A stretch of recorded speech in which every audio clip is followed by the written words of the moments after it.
굿모닝 마켓입니다. 화요일장도 은행주가 운전대를 꽉 잡고 시장을 상승으로 이끌었습니다. 이날 연료가 돼준 건 제닛 옐런 미 재무장관의 발언이었는데요. 옐런 장관이 좀 주유하는 모습을 그려보고 싶었는데 그럴싸한가요? 옐런 장관의 어떤 말이 은행주를 살려서 전체적인 투자 심리까지 끌어올렸는지 지금부터 확인해 보겠습니다. 주요 지수 보시죠. 다우 지수가 1% 가까이 오름세를 보였습니다. 나스닥 지수 1.58% 올랐고요. S&P 500 지수 1.3% 오르면서 4,000선을 회복했습니다. 섹터별 흐름도 체크하고 가겠습니다. 시장을 뒤흔들고 있는 금융섹터, 이날 2.55% 크게 올랐습니다. 그런데 에너지, 재량 소비재 각각 3.47 그리고 2.72% 오르면서 더 잘 나갔죠. 은행권 리스크가 잠잠해지자 경기 침체에 대한 두려움도 줄어든 하루였다는 것을 이걸 보고 알 수가 있었습니다. 시총 상위 종목으로 이어가 보겠습니다. 애플이 1.19% 올랐습니다. 마이크로소프트 0.57% 올랐고 알파벳은 3.84% 크게 올랐는데요. AI 챗봇 바드 출시 예고 한 달 반 만에 미국과 영국에서 일부 이용자들을 대상으로 실제 출시에 나섰습니다. 마이크로소프트의 빙과의 대결이 본격화될 것으로 예상이 되죠. 이어서 보시면 엔비디아도 어도비와 파트너십을 체결하면서 클라우드에 적용할 차세대 생성형 AI를 개발할 방침이라고 밝혔습니다. 1.15% 올랐고요. 테슬라 7.8% 급등세를 보였는데요. 신용평가사 무디스가 테슬라의 신용 등급을 투자 적격 등급으로 상향 조정했습니다. 이어서 주요 이슈 체크해보겠습니다. 제닛 옐런 미 재무장관은 미국의 은행 시스템 상황이 안정되고 있다면서도 필요할 경우 정부의 지원을 약속하겠다고 말했습니다. 또 다른 소규모 은행이 예금 인출 문제를 겪는다면 실리콘밸리 은행 때와 같이 예금자를 보호해줄 것이란 뜻입니다. 이 소식을 가장 반긴 건 지역 은행주겠죠. 대형 은행의 지원에도 불구하고 유동성 문제를 해결하지 못할 수 있다는 걱정에 금요일에 이어서 월요일장에서도 폭락했던 퍼스트 리퍼블릭 은행의 주가, 화요일장에서 30% 가까이 뛰는 모습이었는데요. 단순히 반등한 게 아니라 꽤 큰 폭으로 올라왔죠. 다만 현재 시간외 거래에서는 또 10% 넘게 하락 중이었습니다. 퍼스트 리퍼블릭의 주가는 폭등한 바로 다음 날 폭락으로 급 브레이크를 밟았던 적이 있죠. 수요일장에서 상승세일지 주목이 되는데요. 다른 지역 은행주도 정규장에서는 크게 오름폭을 보였지만 현재 시간외 거래에서는 대체로 하락세를 보이고 있습니다. 한편 미국 내 대출의 40%가량을 지역은행이 담당하고 있기 때문에 이들의 위험은 곧 경기 침체로 이어질 것이란 두려움도 있었죠. 웰스파고는 향후 12개월 내 경기 침체 가능성이 커졌고 또 침체 정도도 평균 이상일 가능성이 증가하고 있다, 이렇게 분석을 했는데요.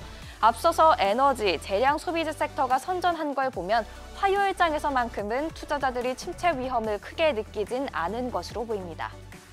자, 한편 이어서 연준이 이제 결정을 할 날이 왔습니다. 현지 시간 22일에 3월 FOMC가 막을 내리게 되는데요. 동결이냐 베이비 스텝이냐 알 수가 있겠죠. 연준은 어떤 선택을 내리게 될까요? CME 패드워치에 따르면 시장은 베이비 스텝 가능성이 우세하다고 보고 있습니다. 또 CNBC가 경제학자와 자산관리자를 대상으로 자체 설문한 결과를 봐도 베이비 스텝이 우세합니다. 72%의 응답률이 베이비 스텝이었죠. 하지만 이중 금리 인상이 필요하다고 답한 비율은 52%에 불과했습니다. 금리 인상이 적절하지 않다, 이렇게 생각하는 비율도 꽤 높은 거죠. 은행별로도 나눠서 볼까요? 주요 은행 대다수가 0.25%포인트 금리 인상을 예상하고 있지만 골드만삭스 그리고 웰스파고는 동결을 전망하고 있습니다. 월가에서도 의견이 이렇게 엇갈리고 있는 겁니다. 연준이 금리를 동결하든 또 베이비 스텝을 단행하든 모든 좋은 선택은 아니라는 주장도 있는데요. 울프 리서치, 금리를 올리면 금융 안정성을 위협하게 되고 금리를 동결하면 인플레 싸움에 뒤처지게 된다, 이렇게 말을 했죠. 제2의 워런 버핏으로 불리는 억만장자 투자자 빌 에크먼도 동결이 필요하다고 주장을 했습니다. 지금 같은 때는 0.25%포인트와 같은 작은 폭의 금리 인상도 시스템에 추가 충격을 가할 수 있다는 것을 우려한 것이죠. 에크먼의 트윗에 일론 머스크 테슬라 CEO는 금리를 0.5%포인트 인하해야 한다며 한 발 더 나아가기도 했는데요. 반대로 동결이 오히려 시장을 흔들 수 있다는 주장도 있습니다. 함께 보실까요? 근본적인 문제는 높은 인플레이션인데 이것을 해결하는 게 먼저인데 이 해결법으로 동결은 아니라는 이유, 또 동결은 오히려 시장이 과도하게 걱정하게 만들 것이란 이유, 이런 이유들이 있었죠.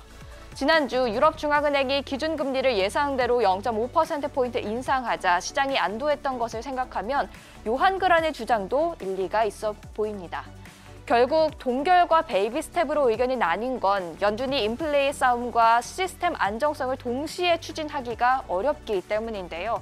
시장이 더 심각하게 보고 있는 문제가 인플레이션이냐 아니면 시스템 불안이냐, 이것에 따라서 연준의 금리 결정에 반응할 것으로 예상이 됩니다. 유럽으로 넘어가 보겠습니다. 유럽에서도 은행주가 회복세를 보이면서 주요 지수 상승 마감을 했습니다. 일제히 1% 이상 올랐는데요. 스위스 증권거래소에서 UBS의 주가 상승세 이어갔고요. 전날 폭락했던 크레딧 스위스의 주가도 7%대 반등세를 보였습니다.